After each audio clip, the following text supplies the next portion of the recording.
Welcome to part 3 of Flat Stanley's worldwide adventures, the Mount Rushmore Calamity. When we last left Arthur and Stanley, they had escaped a gold mine with their new friend and cowgirl, Calamity Jasper, only to find that her horse, Gold Rush, was missing. So let's join our friends. Chapter 5, On the Trail. Must have been spooked by the cave-in, Calamity moaned. I'll have to track him before he gets too far. The boys kept a safe distance behind. Calamity didn't seem in any mood for their company. Now and then they heard her muttering, "Gol darn show-offs," and then they dropped back even further. Stanley and Arthur felt miserable. They had been show-offs, and they knew it now. After a while, Calamity gave a little whoop and ran into a clearing.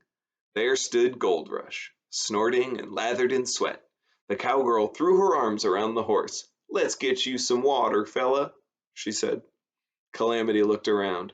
"We're a ways off from the stream," she worried out loud, "and I don't see any sign of a spring." "I can help. I have an idea," Stanley cried. Calamity shot him a look that said she'd just heard about enough from him. But Stanley did indeed have an idea. He lay down in the grass in front of Gold Rush and curved himself into the shape of a trough. "Pour in some water from the canteens," he directed Calamity. Calamity did, and then Stanley held very still as the horse's big lips came right down and slurped from his belly. It tickled, but Stanley Lambchop did not move, and he did not spill one drop. When Gold Rush had finished drinking, Calamity helped Stanley onto his feet. She wore a big grin as she shook his hand. "Maybe I was wrong about you, pardner," she said. "Any friend of my horse is a friend of mine." "So you're not angry with us any more?" asked Arthur. "Shucks, no. I reckon you two aren't half bad for a couple of greenhorns. Now I better fix us some grub. We're lost, partners. We're gonna have to figure out how to get home from here. A cowboy can't think on an empty stomach." Calamity Jasper pulled out a can of beans and a pot from her saddlebags. She built a fire, and soon the beans were bubbling cheerfully in the pot.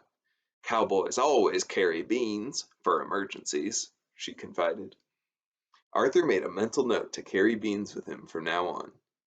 "How did you learn to be a cowboy?" he asked Calamity. "How did you learn to follow tracks like that? We didn't see anything, but you followed right to Gold Rush." "Following tracks isn't a cowboy skill. I'm part Lakota Sioux," Calamity said proudly. "We Native Americans know lots of useful things, like which plants make medicine, or how to hunt and fish, and how to use— Whoa, doggy, smoke signals!" Calamity jumped to her feet. She ordered Arthur to gather a load of tumbleweeds. When he returned, she piled the tumbleweeds onto the campfire. Immediately, a dark, thick smoke streamed upwards. "What about a blanket?" Stanley asked. "Don't you need a blanket for smoke signals?" Calamity grinned. "That's where you come in, pardner." Both boys understood at once. Arthur picked up Stanley's feet, and Calamity took hold of his arms. Together they flapped Stanley over the fire, sending puffs of thick smoke into the clear air. Stanley very bravely held his breath and didn't cough once. Before too long, they heard a rustling in the bushes out on the edge of the clearing. "The tour group!" "We saw the signals," Calamity's father said. "Came to see what you youngsters were up to."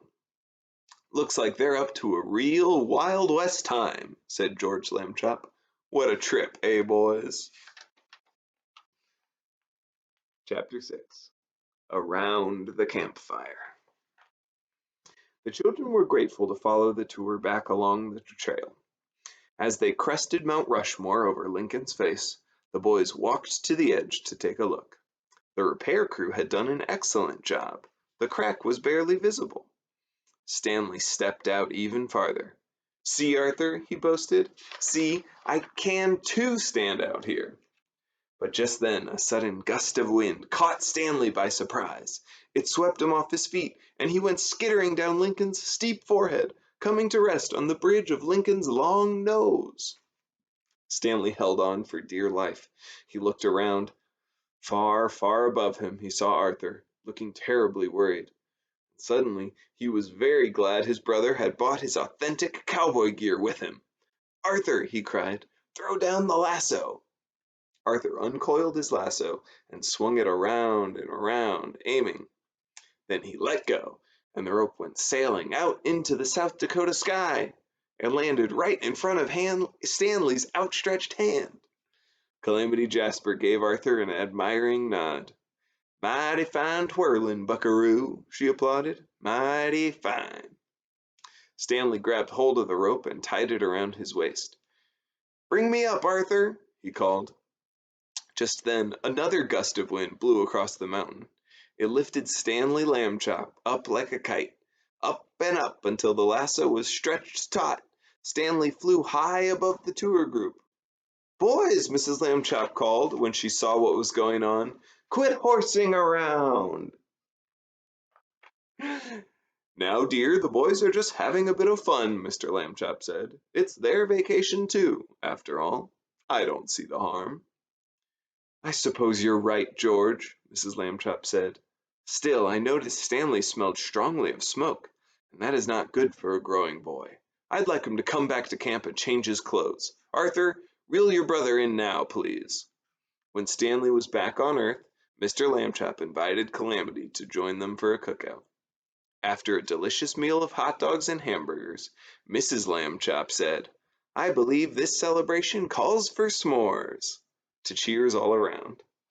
While they were toasting the marshmallows, Stanley and Arthur apologized for causing so much trouble in the mine earlier. "Also, we're sorry you didn't find any gold," Arthur said. "You have nothing to show for all that time in the mine." "Well, that ain't exactly so, partner," Calamity said with a grin. She dug into her pocket and produced a large, gleaming gold nugget. "I found it in my boot. Reckon it fell in during the cave-in." "Real gold?" breathed Arthur. "Can I hold it?" "You can do more than hold it, partner," Calamity said with a mysterious smile. "You got a hammer?"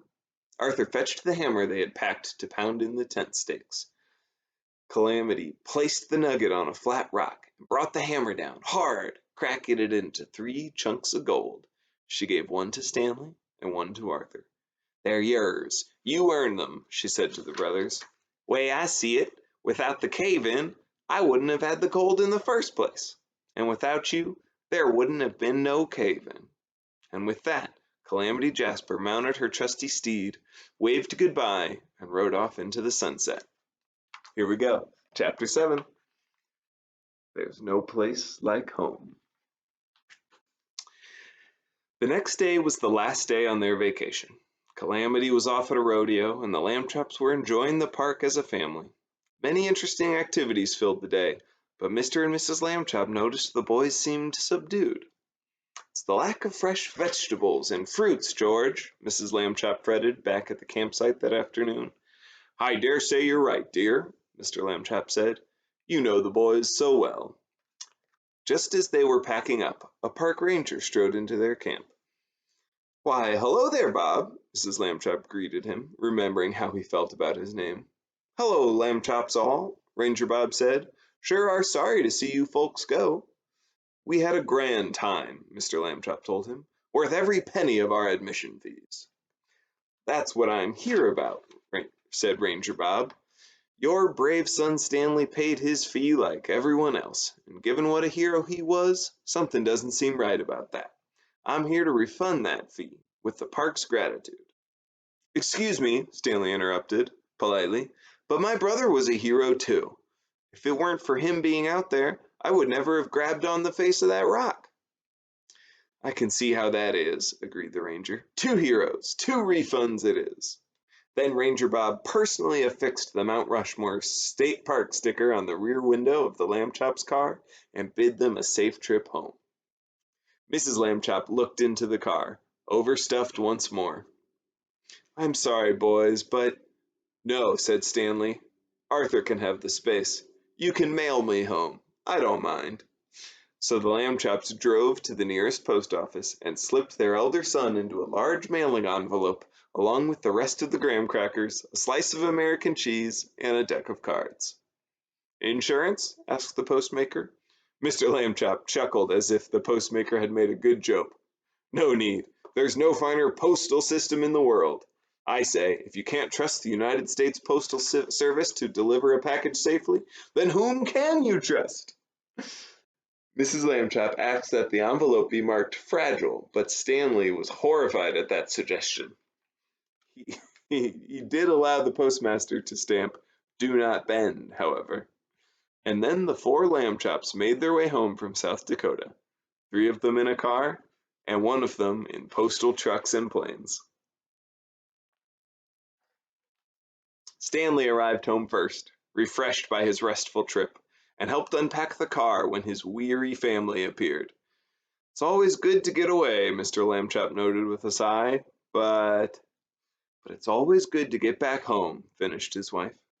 Then Stanley and Arthur hurried into their room to unpack, while their parents tended to the stack of mail that had piled up. Arthur pinned the newspaper article about them up on the bulletin board.